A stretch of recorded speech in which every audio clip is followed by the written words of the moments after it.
Ang inclusion sa ating mga package, etong handle niya, apat yan, magkabilaan. Kung titingnan natin yung package, okay, pagkakayari, yan, textured paint. Pinakita ko rin to nung last na video natin. Yan, ang kagandahan nito pag acrylic, punasan mo lang, ayos na. Bakit nga ba mix? Kasi ito meron na. Yan, na dapat yung version 1 namin wala pa.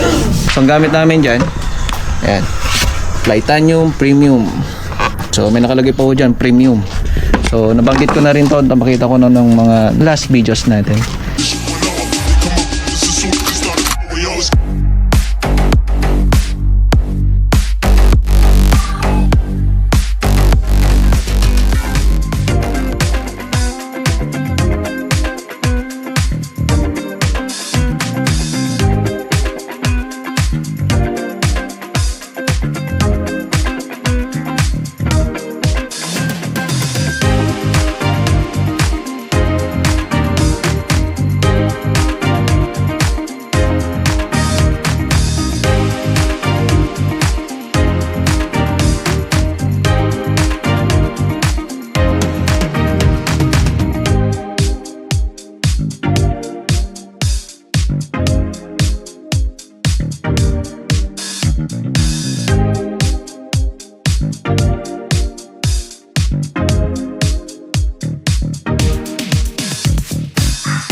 Silipin niya to.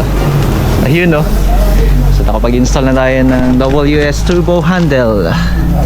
Ayan, nakalagay na WS Turbo. So nag-top coat ako kanina. Actually meron akong rubber footing dito, kaso nga lang yung ikakabit ko may masyadong malaki, mali.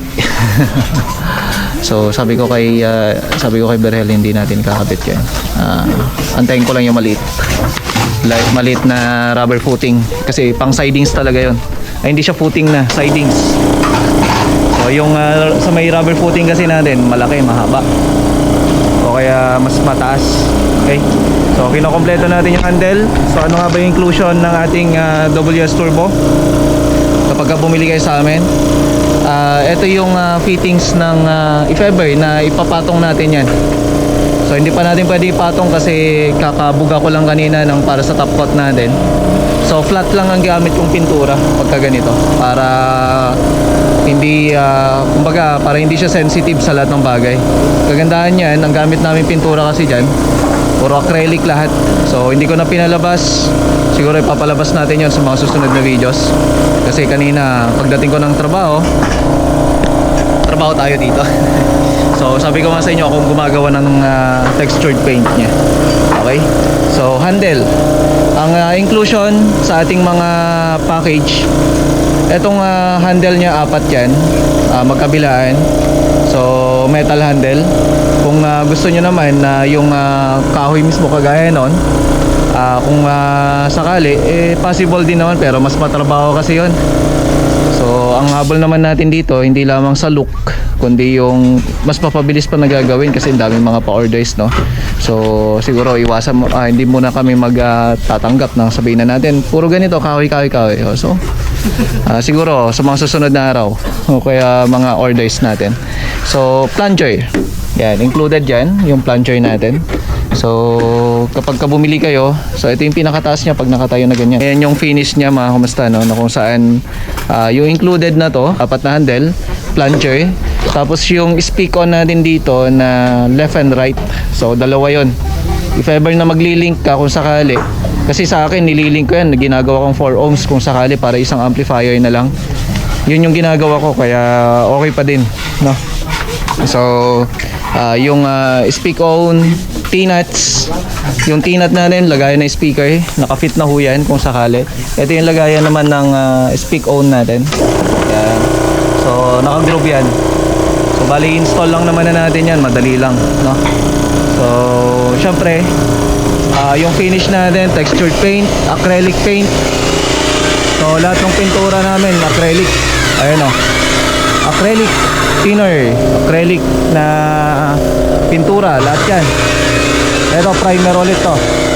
Yan. So acrylic din yan. Ang masilya namin, yan, body filler. So lahat po yan. So kapag ka bumili kayo sa amin o kaya kumuha kayo sa amin, yan po yung package po niya.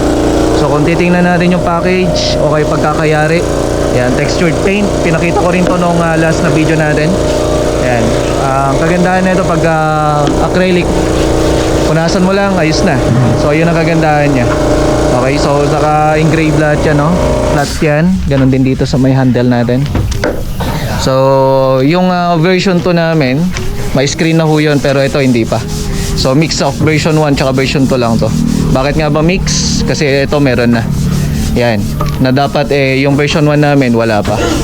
So kapag magpapadagdag na kayo kung sakali o kaya sa version 2 na, may mga screen na ho yun, no? So yun din yung aabangan ninyo kung sakali.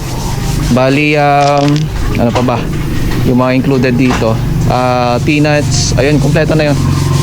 Pwera yung speaker, ibang quote yun pagka sa speaker natin. Okay, so sa ngayon, ayan, mag primer na tayo dito, tsaka yun. And then mamaya pag natuyuan, textured ulit. Kasi para bukas, finish na yung textured nya. So yun yung paraan namin, no? Para at least bukas, matutuyan na yung kinaumagaan kagaya nito. Para marami matatapos. Kasi yun, marami pa nakapila, oh. Yun yung listahan. Kaya dire-diretso na yung paggawa natin dyan. Yung mga plywood na ginagamit namin, na syempre yun yung isa pang kasama, syempre. Hindi ko kami gumagamit ng hindi magandang klase. Kasi isa sa mga magdadala rin ng tunog kasi ng mga boxes natin, syempre, yung plywood. So kung ampaw yan, ampaw din ng tunog, di ba? So subukan mong gumamit ng 1/4 na plywood. Tapos ganun yung itsura, wala na. Wala na, basag kagad. So ang gamit namin dyan, ayan, Titanium Premium. So may nakalagay po dyan, Premium. So nabanggit ko na rin to, napakita ko nung mga last videos natin. So halos lahat ng mga plywood namin ito. So wala kang makikitang ampaw nito, walang, kung naglagari kayo, merong chalk, merong semento, may stapler. Yun yung kasama niya. And then syempre, lahat naman ng mga to, yung mga ginagawa namin, hindi yan mayayari ng maigi at saka maganda kung hindi kasama ang tropa. May mga painter tayo doon. Hinugot ko si Chris kasi umuulan sa kabilang project. Itong cabinet maker natin, yung aking inaanak ko. Si Freddy Ila. Hindi ko kasi pwedeng pasilip yung nandito eh. So yan na lang, si Frankie. Hindi ako tatanggap ng mga ganito kung ako lang gagawa kasi may trabaho din naman ako. Siyempre yung pinaka-head natin, si Berhel the Great. Yan, yung nagko-comment lang sa may comment section. Ayos, maganda. Hindi siya may gawa nun. Siyempre, si pinsan ko. Ngayon, ewan ko kung may idea sa ganito, pero mamaya gagawa na yan ng sariling box niya. Ito yung hinugot natin sa kabila eh. Walang trabaho doon sa kabila eh. Yan. Ito, Mamartek, pero basta na Bartek.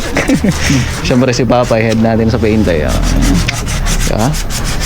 So, quality control. Siyempre, tinitingnan din namin yan. Kahit yung mga boxes na ginagawa namin, wala kami sa project. Tapos ni Kian, ito yung gasidigay kisawa din. Okay. So, kung mapapansin nyo, dapat nga 4 o kaya 3 lang gagawa. Pero yun nga lang, sabi ko nga, may mga deadline kasi tayo kailangang habulin. At saka may mga deadline tayong kailangang i-meet. So, mayayari niyan, hiramin muna natin yung yung mga ibang tao sa project natin. Kagaya niyan, umuulan naman, walang gagawin doon. Sige, talokbungan mo muna para cover mo nga buon. I-open mo nga siya eh. Yan. Para madi nga matapukan. Diba? I-cover muna natin kasi dito magkakaroon ng showroom. Ay, show part. Okay? So, yun na muna mga kamusta na at mamaya pag-textured na tayo.